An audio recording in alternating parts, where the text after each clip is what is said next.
Recently, the TikTok creator Axel Webber has been in the news for pretty much nothing. He lives in a small apartment in New York City, and everyone's kind of losing their shit over it. Axel Webber is brand new to New York City, but he's already feeling right at home. They'll just be like, oh, homie, that's not an apartment, that's a jail cell. I know, it doesn't make much sense. Usually I'd stay out of what other people would call drama, but this is something that I've noticed since I was a kid, because it's everywhere, and that is the rise of mediocrity. The mediocre creators are predominantly white creators who either appropriate or just do things people of color do all the time and then receive massive amounts of media attention for it. Also, it doesn't just have to be things exclusive to minorities. It can also be things like faking poverty, for example. Something Axel may or may not be doing, but that would also put you in the category of mediocre creator. And it's not just TikTok, he's been featured in the New York Times, and he's garnered attention from multiple different A-list celebrities. So I'm finally talking about the rise of mediocrity. Okay. Let's be honest, if I wanted to, I could start this back in 2005 when YouTube was created.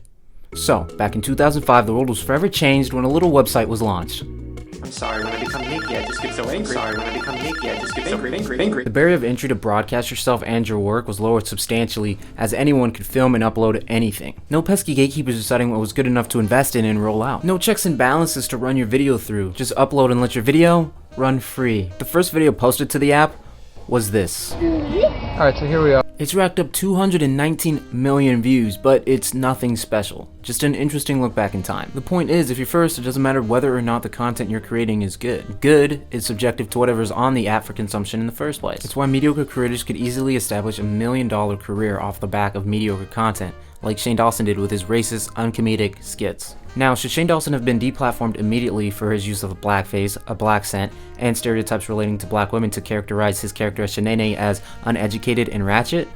I mean, yes, but realistically we have to question why he had the audience he had to begin with. Why was a corporation promoting something as vile as a Shane Dawson skit? Oh hell no, okay, I am sorry, but if you want to get between these hips, you better be packing between your wallet lips, homie. I bring Shane up not to traumatize y'all, but to show we're not that far removed from entertainment blatantly being the mocking and exploiting of blackness. When I was a kid, I watched creators paint their faces black to mock black women, and I thought it was normal. And these creators went on to have mega successful careers. I'm not saying Jenna Marbles should have been deplatformed, but she removed herself and the criticism she faced was fair. So there really is nothing to argue about. Just watch this. I'm a ragged but right, whole black and living. It's a menstrual show, and it's really hard to watch. And watch this. Sometime at night, call below, look up in sky and say, what the hell going on? That was Jimmy Kimmel doing blackface to mock Karl Malone, an NBA player. There's no difference between the menstrual show and what these entertainers did. But YouTube as a platform was calling for more of this racist content because the viewers kept watching and enjoying it. Realistically, fans of racist content contribute to its creation.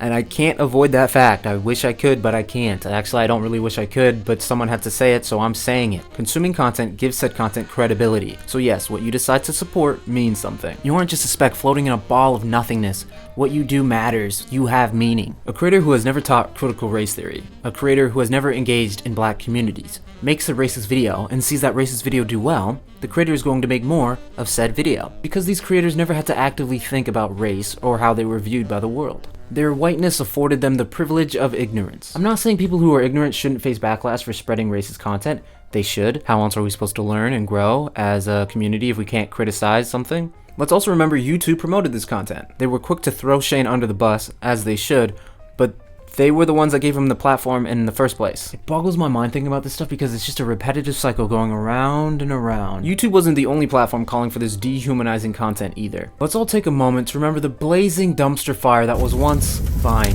I eat so sloppy, it's racist. What do you mean? Let's just say I should order more cheesecake. Order more cheesecake. Vine further lowered the barrier of entry to content creation and distribution. The magic behind Vine was the idea that anyone from anywhere could go viral for seemingly nothing. My favorite Vines are the slice of life Vines, the Vines that capture a rare moment. Officer, I got one question for you. What are those? Instead of the Vines that tried to form together a boring 6-second skit. It was due to the repeatable nature of virality that led Vine down a dark road. Do I even need to talk about Vine? Do I really need to talk about Vine right now? We all know about Vine, right? Vine, a platform that made YouTube seem like a safe space. Vine, an app that had me thinking that a black man losing his mind over watermelon was peak comedy. Vine, the app that proved that white people will always be able to profit off of being racist. It also proved the demand whiteness had to consume black culture, with creators like King Bach and Marlon Webb exploiting their blackness for views and monetary gain. Now, I don't blame black creators for catering to a white audience, even when they degrade themselves and the culture to do it. It was buffoonery, but King Bach is now an official actor and content creator. He had actual talent, but had to stoop to being a minstrel gesture to thrive amongst the wave of mediocrity. If King Bach didn't do the dance he did, who's to say his talent would have been appreciated at all? Do I respect his hustle? No. But when the game we're playing is one where King Bach has to put on a minstrel show in order to be recognized, I have to wonder if we shouldn't start playing a different game. And no, I don't want to keep playing Monopoly either. Vine proved the internet feeds off blackness. It doesn't appreciate it nor respect it. It only appropriates and consumes like a parasite, leeching onto the only entertaining thing around. While so many white creators are immensely talented and funny, even my favorite creators were stuck putting out mediocre content on Vine. Sorry Drew, sorry Cody. That's what the app craved. Content creation is not only about putting out what you want to see, it's about putting out what the audience wants to watch. Even this video, while it is a topic that does resonate with me, I don't want to explain racism bad with oven mitts on, dancing on eggshells as to not offend the white people who might be watching this. This is not my attack on whiteness. Just me trying to reach a deeper understanding as to why there is so much disparity within black communities. While our struggle and our talent is packaged at scale and redistributed by people who can do what we can do, worse. The issues on Vine were only exported to TikTok, where a black girl gave them the steps and then was told by the market that she wasn't the one they wanted to watch do the dance. There's a saying out there, if they love black people as much as they love black culture, and it's because the appropriation of black art goes back centuries. New day, different outfit. I think I have more energy now. I don't know where it came from, but let's get right back into it. TikTok, you either love it or you hate it, or you're right in the middle, I guess. TikTok is one of the best ways to connect with people you may have never even known existed otherwise. But the fact that a blackface hype house gained a huge amount of viewership before being removed goes to show the dangerous aspect to this app. Misinformation, bigotry, and appropriation can happen at scale in the matter of a few hours, if not minutes. It's a tool with huge responsibility, as it can be used for good or evil or thirst traps. If I asked the girl for chapstick and she just pulls me and then kisses me, I would simply just pass away, bro. The creator that has defined TikTok as a platform has been the mediocre creator. The ones with no talent yet were chosen as TikTok's champions to ride off into the sunset with a bang energy and a cup of Dunkin' Donuts coffee. It was these creators that helped form the fantasy TikTok was trying to cultivate, which is this rags to riches story that we hear far too often in America. We're told to pull yourself up from your bootstraps despite the fact that our boots have been ripped off of us and burned to the ground. But the creators that are the most annoying are the ones that boasted about all the hard work they did creating mediocre content, like Thomas and his Hype House gang. Netflix recently decided that they hated all of humanity and released a show about the Hype House. You have 10, 20-year-olds living in a $5 million house together. The show was bad. I watched the whole thing because I have deep-rooted self-hatred and I enjoyed the pain the show made me feel.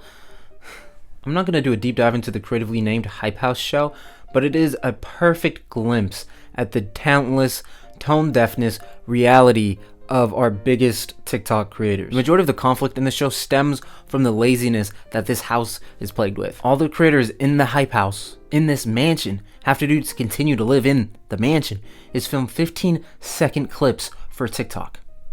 That's literally it. But even that is too much to ask for from these creators. Spoilers, Thomas has a meltdown because everyone else in the house is too lazy to film TikToks and actually contribute to making money in the house. I mean, it's so stupid. I don't even know why I'm talking about it, but I'm talking about it, so that's what we're doing. We're talking about the Hype House. It's stupid. Well, I'm not a fan of any of these creators. I don't particularly enjoy the type of content that they make.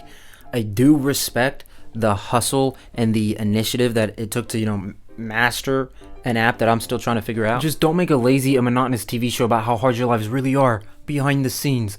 I'm not particularly interested in that. They are literally like making millions from filming TikToks, and yet they're still whining about having to film TikToks and the drama that comes along with being an influencer. Yet all the drama that they're complaining about stems from their stupid decisions that put other people at risk. Or it's just valid criticism, like, you probably shouldn't blackfish, okay? You probably shouldn't go to a party in the middle of a pandemic, okay? That's it.